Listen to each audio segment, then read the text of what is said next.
Aarangkada naman ngayong araw, October 7, ang school-based nationwide vaccination program ng Department of Health. O sa mga anak na bata, magpapasok, ha? Ilayo nyo muna sila sa telebisyon at sa radyo, ha? Hindi nila dapat marinig ito.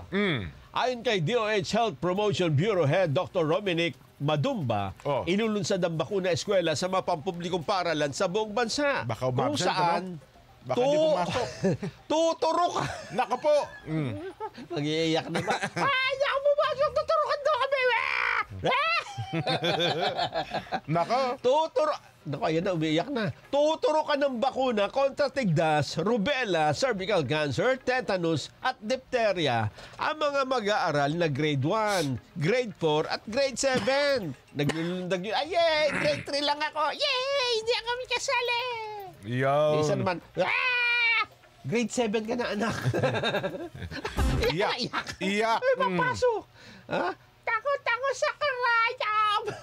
Mas lalo ka matakot sa sakit, ha? Yan. Layunan niya ng pagbabakuna na mabigyan ng proteksyon ng mga kabataan laban sa vaccine-preventable diseases. Nauna nang inilunsad ang nasabing programa noong 2015 na isinagawa sa mga pampublikong paaralan tuwing buwan ng Agosto. At pansamantalang naudlot, bunsod ho ng pagtama ng COVID-19 pandemic noong 2020.